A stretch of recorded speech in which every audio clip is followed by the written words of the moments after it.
Hello, everyone, and thank you for tuning in. Today, we're going to be looking at the Bitcoin dominance chart, looking at the state of altcoins. We haven't talked about this in a couple of weeks, I believe.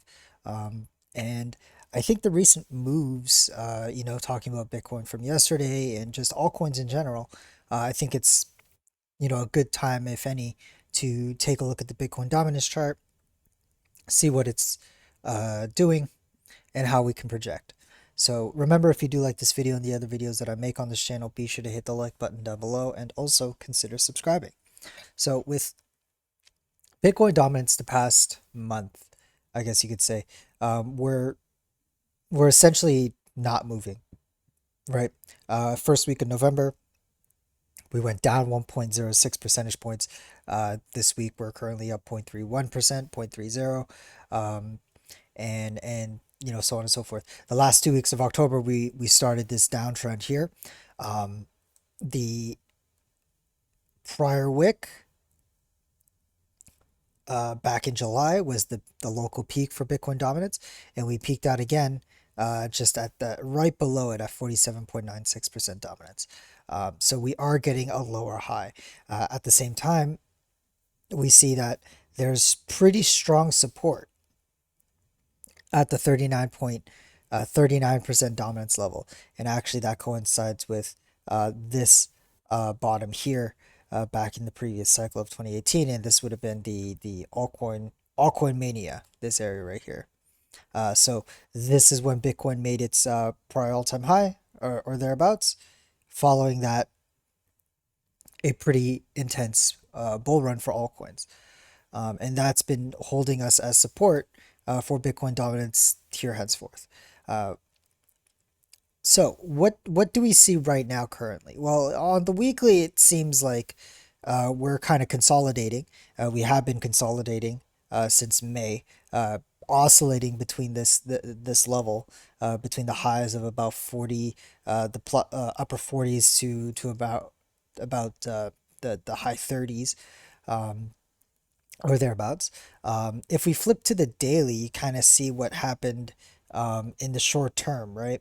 So you can see the 20-day moving average acts in some ways kind of like support, right? You see some instances of support, rejection, rejection, rejection, support here, and here we are getting rejected. And so this is kind of what we see right now with altcoins. Altcoins are getting the upper hand. If you extend it back to May, you can even say that we are, or sorry, from July, we are seeing altcoins outpace Bitcoin on the macro scale. Right. If you bought altcoins in July, odds are they're outpacing Bitcoin by today. Obviously, this could change, and especially with the scenarios that we talk about at length about what Bitcoin can do.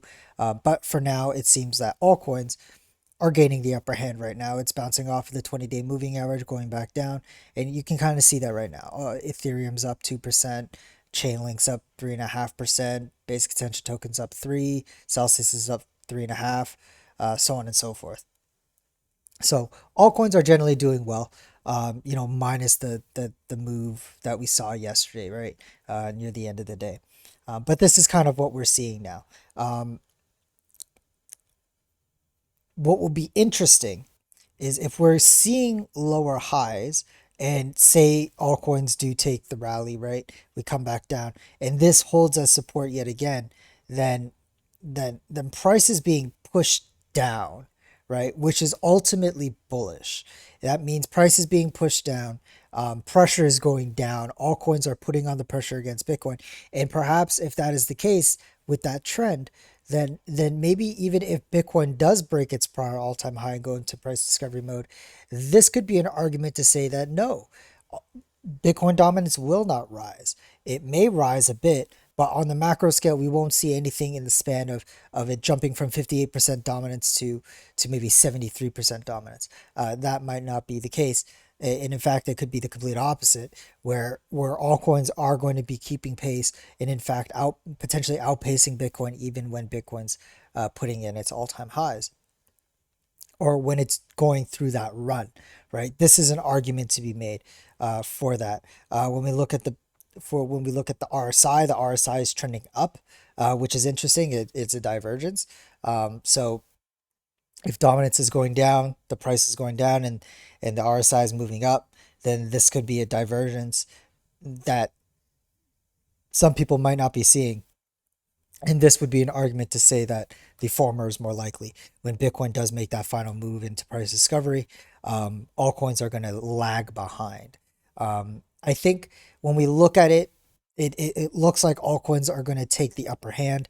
But at the same time, throughout its history, um, with the relationship between Bitcoin and altcoins, what seems the most likely is that altcoins will trend down against Bitcoin. They will uh, not be able to keep pace, and their Bitcoin valuations will drop. And mind you, this move here, right, from 37 to 50, this is a pretty significant move. Like, these are significant Bitcoin moves against altcoin dominance, so they shouldn't be taken lightly. Um, and so it'll be interesting to see if we ever get back to 50% dominance this cycle. Maybe it's going to be another trend down until 39, and then we bounce back again to 50. Who knows? The 20-week moving average did act as resistance the first time, but not the second time. So it's going to be very difficult to see what makes heads or tails, because when we look at the chart, like you're looking at with me, there are arguments to be made on both sides. So this is going to be quite interesting to see. Anyway, that's all for today, you guys. Thank you so much for watching. Take care. Bye bye.